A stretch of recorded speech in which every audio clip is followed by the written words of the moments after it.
অনেক অনেক ট্রেন্ডিংয়ের কেক এই কেকটা। তো আমার করতে তো ভীষণই ভালো লেগেছিলো, কিন্তু কাস্টমার যখনই আমায় রেফারেন্স ফটোটা পাঠায় আর তার উপর যখন সে কাস্টমাইজ করে তখনই না হয়ে যায় মাথাটা খারাপ।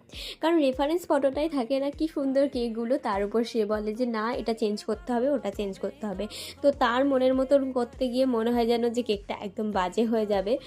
বাট ঠিক আছে, by the way good looking good এসছে। এটা আমায় পুরো বলেছিল ব্ল্যাকের উপর করতে, তো পুরো ব্ল্যাক কালার ইউজ করতে কিন্তু আমার অনেকটা কালার তাদের হাতে মুখে স্টেন করবে, তাই জন্য আমি ভাবলাম যে চকলেট গানাশি ইউজ করা যাক। তো তার উপর হালকা গোল্ডেনের টাচ আপ দিয়ে দিয়েছিলাম, আর এই যে রোজেসগুলো অ্যান্ড জিপসিগুলো এইভাবে বসিয়ে দিচ্ছিলাম। তো এটা হওয়ার পর বেশ লুকটা আরও সুন্দরই লাগছিলো। তো তোমরা দেখে কিন্তু জানিও ফাইনাল লুকটা তোমাদের কেমন লাগলো।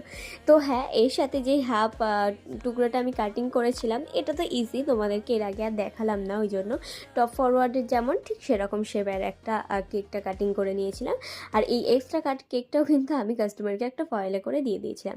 তো সেটা ভাবলাম যে কীভাবেই বা দেবো, তাই জন্য হালকা ওপরে চকলেট গানাশ দিয়ে স্প্রিঙ্কেল দিয়ে এইভাবেই প্যাকেজিং করে দিয়েছিলাম। তো কেকটা তোমাদের কেমন লাগলো জানাতে ভুলো না। বাই।